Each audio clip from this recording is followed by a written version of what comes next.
دل چاہتا ہے کہ آپ حضرات کو ایک واقعہ سناؤں کہ جب مسلمان معاملات میں بگڑے گا تو اس کے بگاڑ کا کیا اثر پڑے گا ماحول پر، اور اگر یہ معاملات میں حکم پر آ گیا تو اس کے معاملات اسلام میں داخلے کا کیسے دروازہ کھولیں گے. میرا دل چاہتا ہے دونوں واقعہ عرض کروں.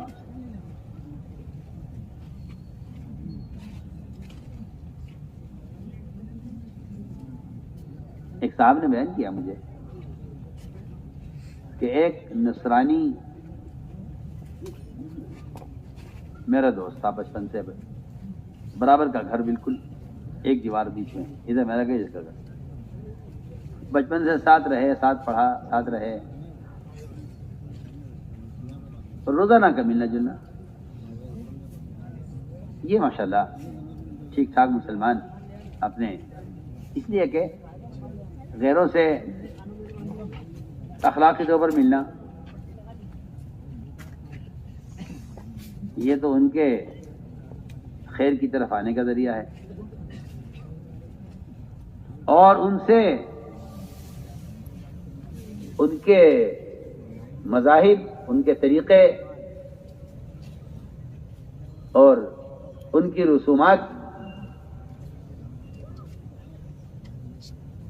اس اعتبار سے ملنا یہ مسلمان کے غیر ہونے کا ذریعہ ہے. تو کھل کر کہہ رہا ہوں.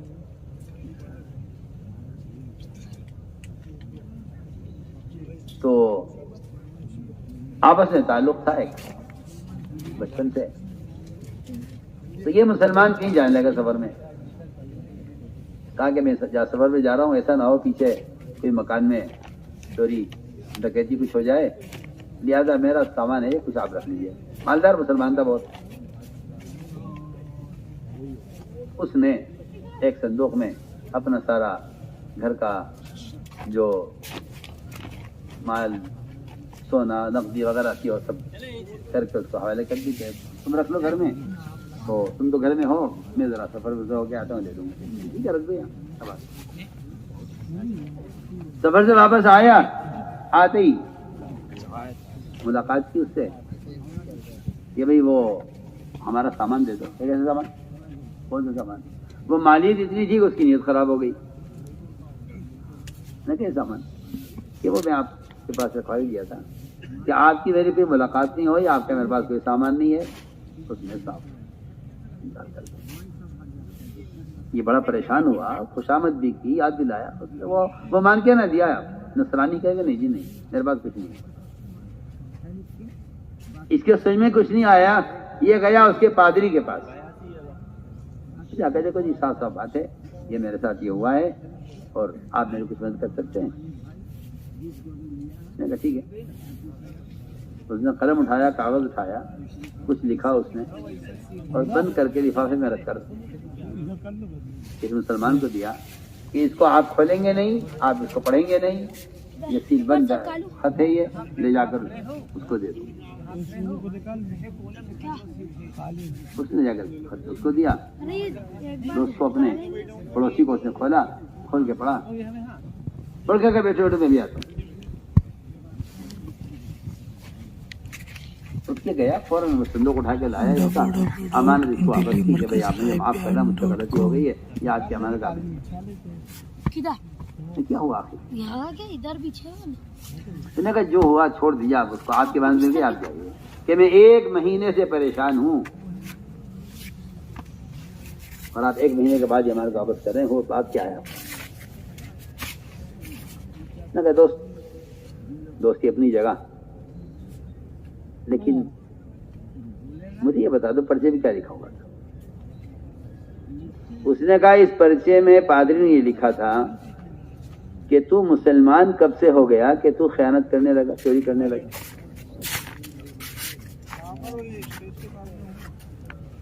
میں کہتا ہوں کہ واقعی یہ ایسا عبرتناک میرے اور آپ کے لیے ایک واقعہ ہے.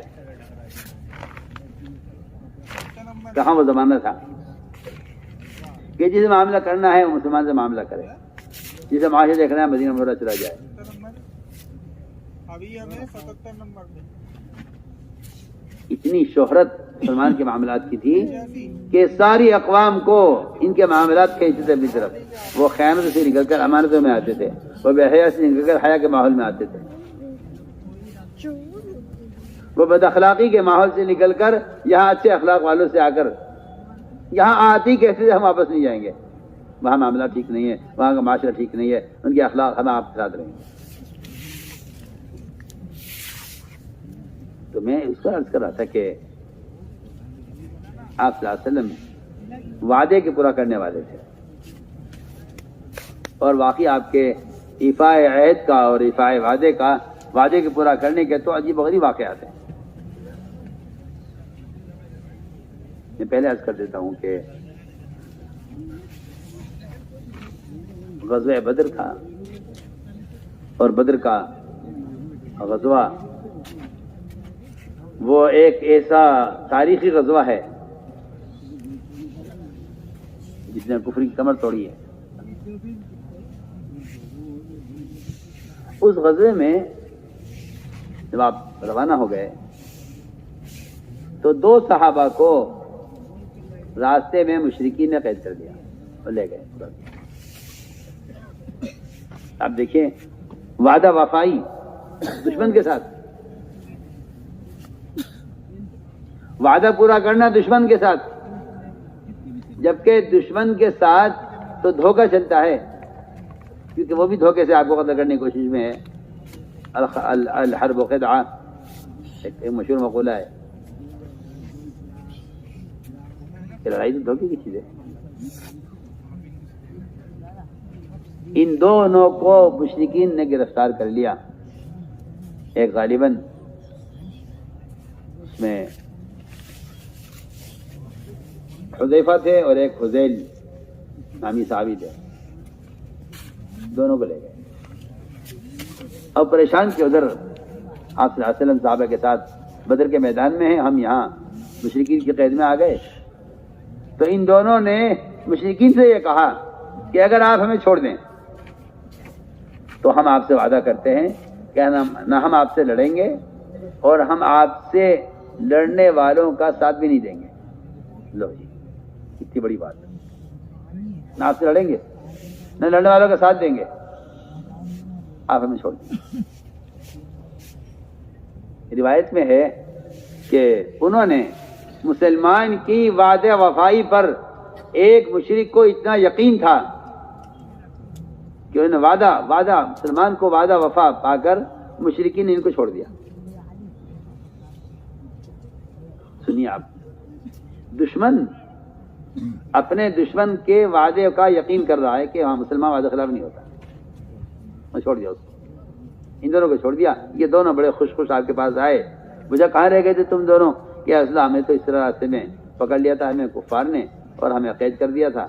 ہم ان سے یہ وعدہ کر کے چھوٹ آئے ہیں, اور انہوں نے اس وعدے پر چھوڑ دیا ہے. اب ہم آپ کے ساتھ چلیں گے میدان میں لڑنے کے لیے. فرمایا دونوں یہاں بیٹھ جاؤ, تم غزوے میں شریک نہیں ہوگے. بدریین جن کا مقام یہ ہے, اللہ نے فرمایا کہ بدریین کے بارے میں اعملوا ما شئتم قد غفرت لكم, فرمایا کہ جو چاہو کر لو تم اہل بدر, اللہ تمہیں معاف کر چکے ہیں. بدریین کا مقام ہے. لیکن آپ نے فرمایا تم دونوں بدر میں شریک نہیں ہوگے, یہاں بیٹھ جاؤ. بہت روئے وہ دونوں صحابی, اللہ کیوں ہمیں آپ اس بڑی خیر سے محروم کرے؟ فرمایا کہ نہیں, تم نے وعدہ کیا ہے مشرک سے, مشرک کے وعدے کو پورا کرو. آپ سوچئے, آپ چنانچہ یہ حذیفہ اور حذیل یہ دونوں بدر میں شریک نہیں ہوئے, صرف اس لیے کہ آپ صلی اللہ علیہ وسلم خود بھی وعدہ پورا کرتے تھے, اپنے صحابہ کو بھی وعدہ وفائی پر اور عہد کے پورا کرنے پر آپ صلی اللہ علیہ وسلم اپنے صحابہ کو نے آپ کی تربیت اسی پر فرمائی تھی. تو آپ صلی اللہ علیہ وسلم وعدے کے پورا کرنے والے تھے. اسے معلوم تھا کہ یہ وعدہ پورا کرتے ہیں. اگر 3 دن اور گزر گئے, انہوں نے کھجوریں پیش کر دی مجھ پر, میرا قرضہ ادا کر دیا, تو کوئی موقع نہیں ملے گا انہیں ستانے کا. لہٰذا 3 دن پہلے زید بن ثانہ نے آپ کا گریبان پکڑا اور آپ کو دھکا دیا دیوار کے ساتھ اور آپ سے اپنے حق کا مطالبہ کیا. آپ نے برداشت کیا، کیونکہ داعی کو صبر میں آزمایا جاتا ہے. وہ کہہ رہے تھے یہ کہ میں نے آپ کی شکل دیکھتے ہی پہچان لیا تھا کہ آپ نبی ہو سکتے ہیں، لیکن آپ کا نبی پہچاننے کے لیے جو ایک بنیادی شرط تھی کہ ان میں صبر کتنا ہے، میں نے اس کو آزمانے کے لیے یہ کام کیا تھا. آپ صلی اللہ علیہ وسلم بڑے اطمینان سے تھے، بڑی برداشت اور بردباری سے. آپ نے کوئی جواب نہیں دیا. حضرت عمر کو غصہ آ گیا زید بن ثانہ پر. حضرت عمر نے تلوار نکال لی، فرمایا میں اسے قتل کر دوں، آپ اجازت دیجیے میں اسے قتل کر دیتا ہوں. فرمایا عمر یہ تم نے کیا کیا؟ دیکھیے مزاج، نبوت کا مزاج یہ ہے، اپنے حمایتی کو دبانا اور دشمنوں کا نوازنا. یہ مزاج نبوت کا ہے. یہ مزاج فسادی اور سیاسی لوگوں کا ہوتا ہے کہ اپنے حمایتی کو نوازو اور ستانے والوں کو اور دشمن کو دباؤ. یہ مزاج سیاست کا ہوتا ہے. آپ صلی اللہ علیہ وسلم نے حمایت کرنے والے کو دبایا حضرت عمر کو اور ستانے والے کو نوازا. فرمایا عمر یہ تم نے کیا کیا؟ مجھ سے کہتے میں اس کا حق ادا کروں اور اس سے کہتے کہ یہ اس کو اسلام میں اپنے حق کا مطالبہ کرنے کا طریقہ بتاتے کہ اپنے حق کا مطالبہ کس طرح کیا جاتا ہے. یہ تم نے کیا کیا؟ میں جاؤ عمر کو لے جاؤ، ان کو کھجورے دینا، ان کا قرضہ ادا کرنا اور ان کو 70 کلو کھجورے اس کے علاوہ مزید دینا. عمر لے گئے، آپ کو حکم تھا، اس کو اس کا قرضہ دے دیا. جب قرضہ ادا ہو گیا اور کہا انسان کہ میرا قرضہ ادا ہو گیا ہے، 70 کلو کھجوریں زیادہ دی. کہا کہ یہ زیادہ کیوں دے رہے عمر، میرا تو حق پورا ہو گیا ہے. حضرت عمر فرمایا میں نے آپ کو تلوار سے دھمکی دی تھی، قتل کی، میں نے زیادتی کی تھی آپ کے ساتھ. اس زیادتی کی وجہ سے مجھے اللہ کے رسول نے حکم دیا ہے کہ تم اس پر احسان کرنا. میں کہا کرتا ہوں احسان کے 3 درجے ہیں. احسان کے 3 درجے ہیں. احسان کے 3 درجے ہیں. پہلا درجہ احسان کا، اور سب سے ادنا اور گھٹیا درجہ جو میں کہنا چاہتا ہوں، جس کو اس زمانے کا مسلمان سب سے بڑا درجہ سمجھتا ہے احسان کا، وہ سب سے ادنا درجہ احسان کا یہ ہے کہ آپ اپنے محسن پر احسان کریں. یہ مولانا الیاس صاحب نے اکرام مسلم رکھا ہے، اکرام محسن نہیں فرمایا. فرمایا ایسے مسلم کا اکرام کرو جو تمہیں پہچانتا نہیں، جانتا نہیں، کبھی تم سے ملا نہیں، کبھی تمہیں سلام نہیں کیا. تم ایسے مسلم کا اکرام کرو. تو میں نے عرض کیا کہ محسن کے احسان کا بدلہ دینا یہ تو آپ کے ذمہ حق کے واجب ہے، یہ کوئی کمال نہیں ہے، کوئی کمال نہیں. یہ احسان کا ادنا درجہ ہے. احسان کا درمیانہ درجہ یہ ہے کہ آپ ایسے شخص پر احسان کریں جس کو آپ جانتے بھی نہیں، پہچانتے بھی نہیں، اور اس نے کبھی آپ کو نہ کبھی سلام کیا، نہ کبھی آپ کے غم و خوشی میں شریک ہوا، آپ اس پہ احسان کریں. یہ احسان کا درمیانہ درجہ ہے. اور سب سے اعلیٰ درجہ احسان کرنے کا یہ ہے جو محمد صلی اللہ علیہ وسلم کا درجہ احسان ہے کہ آپ ستانے والوں پر احسان کریں. ستانے والوں پر میں کہتا ہوں آپ سے کہ امت جو بنی تھی وہ ستانے والوں پر احسان کرنے سے بنی تھی. امت جو بنی ہے ستانے والوں پر احسان کرنے سے امت بنی ہے. آپ صلی اللہ علیہ وسلم کے وہ واقعات غور کریں جس میں آپ صلی اللہ علیہ وسلم غیروں کی اذیتوں کے بدلے میں آپ کا اکرام، سخاوت اور غیروں کے لیے آپ کی دل کی وسعت اور بڑھ جاتی ہے اور بڑھ جایا کرتی ہے. چنانچہ آپ صلی اللہ علیہ وسلم نے حکم فرمایا کہ ان کو 70 کلو کھجوریں زیادہ دینا. زید بن ثانہ کہتے ہیں کہ میں نے آپ صلی اللہ علیہ وسلم کو جو پہچانا ہے وہ پہچانا اسی سے ہے. اسے پہچانا کہ آپ صلی اللہ علیہ وسلم نے میرے ستانے کے بدلے میں اور مجھے اذیت دینے کے بدلے میں آپ نے مجھ پر احسان کیا. میں سمجھ گیا کہ ہاں یہ نبی ہو سکتے ہیں. آپ کے نبی ہونے کا جو یقین ہوا ہے وہ آپ کے حلم اور بردباری اور آپ کی برداشت سے ہوا ہے. تو میں نے عرض کیا کہ یہاں اخلاق میں، معاملات میں. یہی معاملہ ایک یہودی کے ساتھ حضرت علی کا پیش آ گیا. حضرت علی کی زرہ کھو گئی تھی. باہر نکلے تو بازار میں ایک یہودی بیچ رہا تھا اس کو. میں یہ کہاں سے بیچ رہا آپ میری؟ یہ تو میری ہے. اس نے کہا میری ہے. دونوں میں اختلاف ہو گیا. ہم آگے چلو عدالت. اگر میرے کاغذ میں اختلاف ہے تو عدالت فیصلہ کرے گی. عدالت میں آئے تو عدالت بھی اپنی، امیر المومنین بھی کا ملک، امیر المومنین کا کی عدالت، امیر المومنین کا بنایا ہوا قاضی وہاں پہنچے تو جج کھڑا ہو گیا اپنی کرسی سے. حضرت علی کو کرسی پر بٹھایا، خود نیچے بیٹھا. ایک یہودی کے برابر میں جج نیچے بیٹھا ہوا ہے. آپ سوچئے نا، کسی عدالت کا جج کسی کو دیکھ کر کرسی سے کھڑا ہو جائے تو وہاں وہ بیچارہ غیر مسلم کیا خیال کرے گا کہ جب ان کا جج ان کا اتنا اکرام کر رہا ہے تو یہ جج میرے حق میں کیا فیصلہ کرے گا؟ اب تو بھائی انہی کا جج ہے، انہی کے حق میں فیصلہ کرے گا.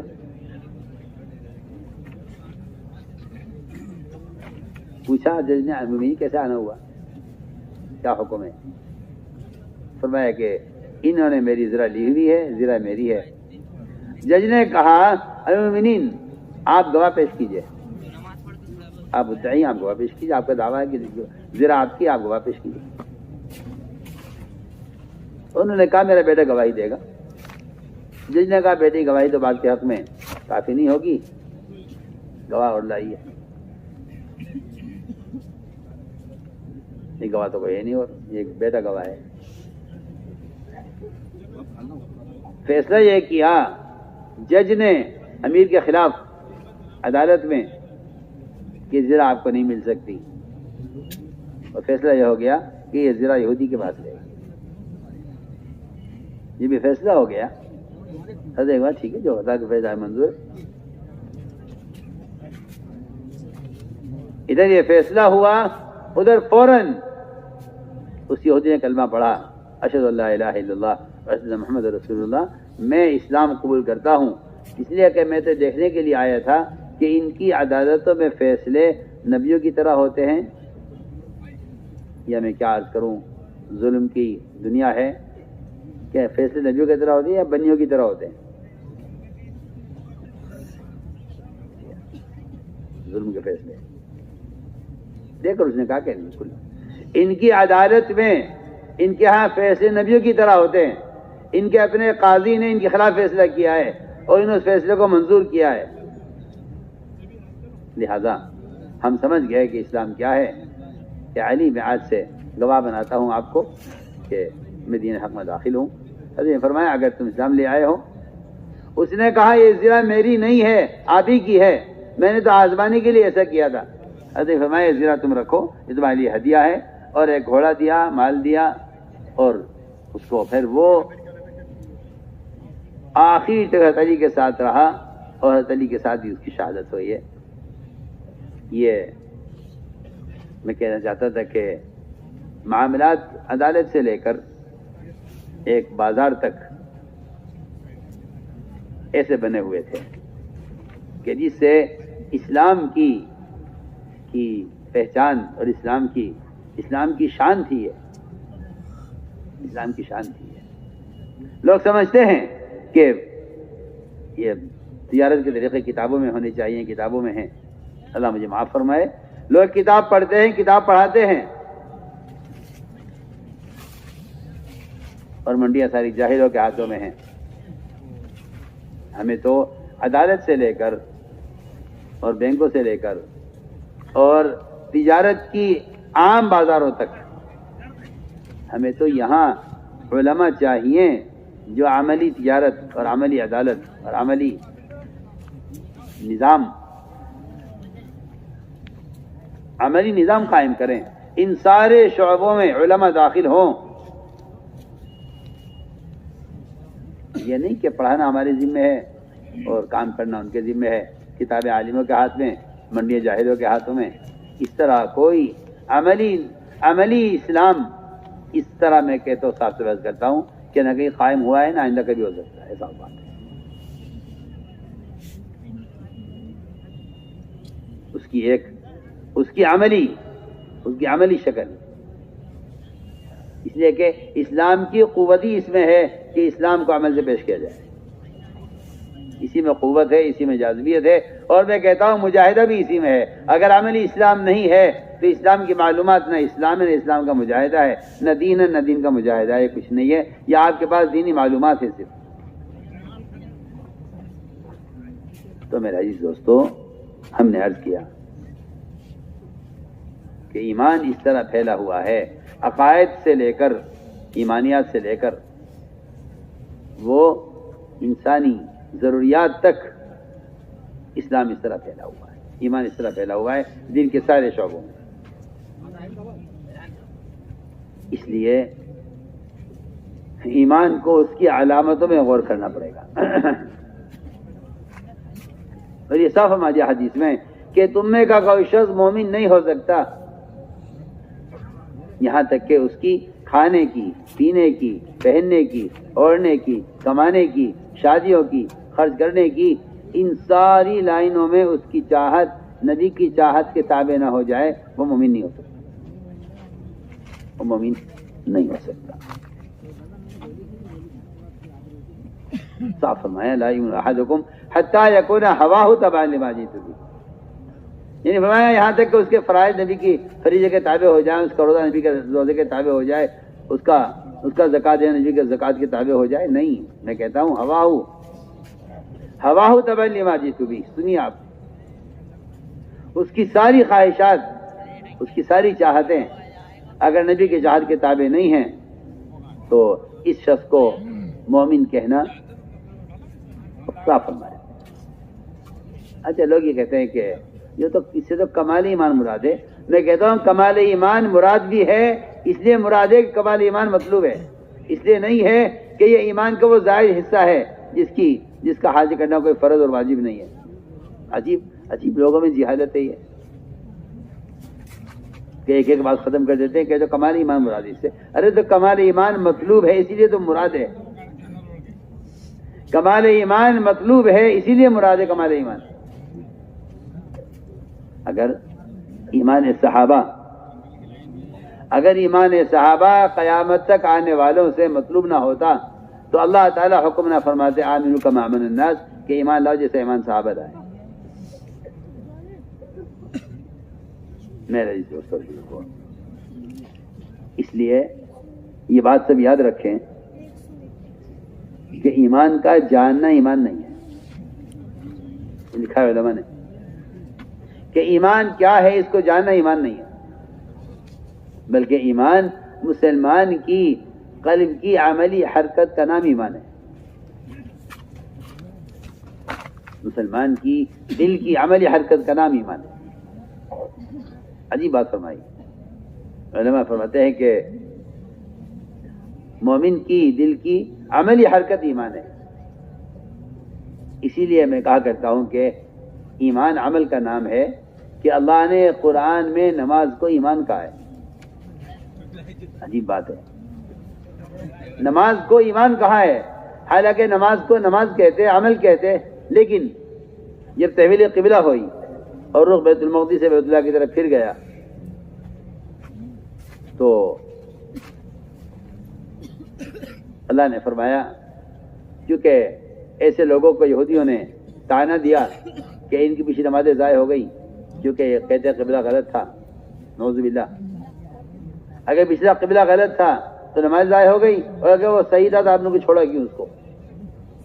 نبی کے فعل پر اور نبی کے حکم پر کوئی اعتراض کرے وہ وحی کا انکار ہے. تو انہوں نے کہا کہ ان کی پچھلی نمازیں ضائع ہو گئی ہیں. اللہ نے جواب دیا کہ نہیں، ما کان اللہ لیضیع ایمانکم، اللہ تمہاری نمازوں کو ضائع کرنے والے نہیں ہیں. یہاں نماز کو ایمان کہا ہے، اور اس کا مقصد یہ ہے کہ ایمان نماز کے بغیر اسلام بھی نہیں ہے. بلکہ صاف فرمایا عمر رضی اللہ تعالیٰ عنہ نے، شہادت کے وقت کی بات ہے، فرمایا جس شخص کی زندگی میں نماز نہیں ہے اس کے اسلام میں کوئی حصہ نہیں. میرے دوستو، اصل بنیادی بات وہ یہی تھی کہ مسلمان مسلمان ایمان پر آئے،